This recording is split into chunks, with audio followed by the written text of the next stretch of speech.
Hello everyone, welcome to our new playlist on statistics for machine learning.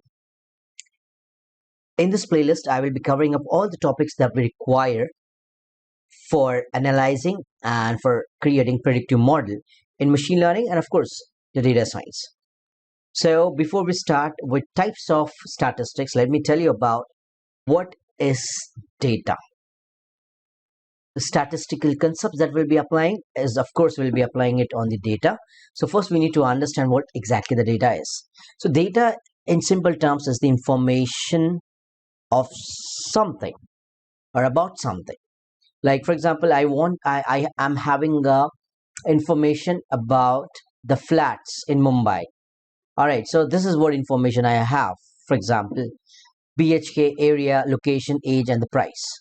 So of course this is historical data, the data which I have about already sold out flats in Mumbai.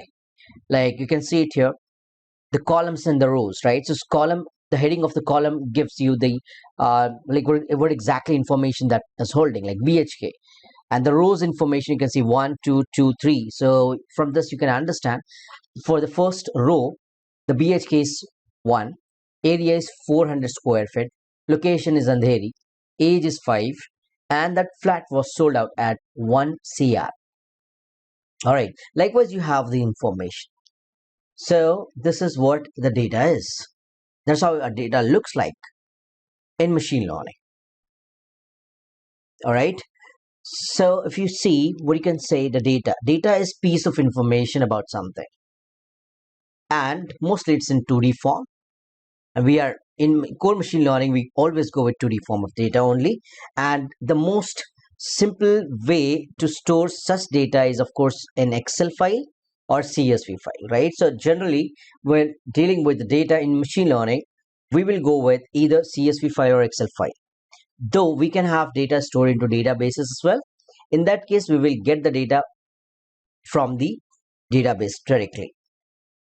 All right, so let's move ahead and understand the types of statistics that we require in machine learning.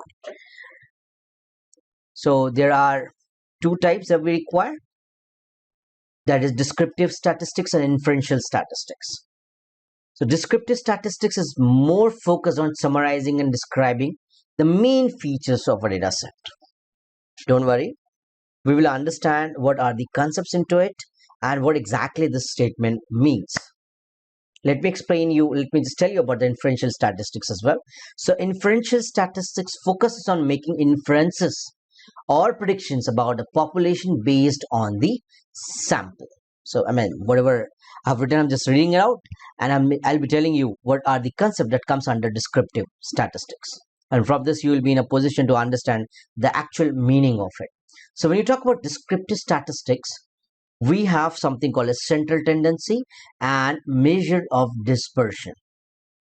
So if you see into measure of central tendency, we have four concepts: the concept of mean, median, mode, and interquartile range. And into measure of dispersion, we just have two: range and standard deviation. Okay, interquartile range is already into central tendency. So we can see central tendency means from your center how the data is spread out, how the data looks like. So if you talk about mean value is the center value, you can say, of your data, or median value or mode value. Of course we'll see all these in detail in the next session, but right now I just want to tell you about what all concepts comes under descriptive and inferential. The second thing that comes under descriptive statistics is measure of dispersion, that is range and standard deviation. All right, and into inferential statistics, what we have is population versus sample. Then we have something called as covariance. Then we have something called as correlation and causality. Then probability, hypothesis testing, central limit theorem, and normal distribution. All right, so these are the concept that comes under descriptive and inferential statistics. In coming sessions, we will see each and every concept one by one. All right, in the next session, I'll be just telling you about the data. Okay, so what are the types of data that we have? We will see that first, and then we will move to descriptive statistics, and after that we will cover up the inferential statistics as well.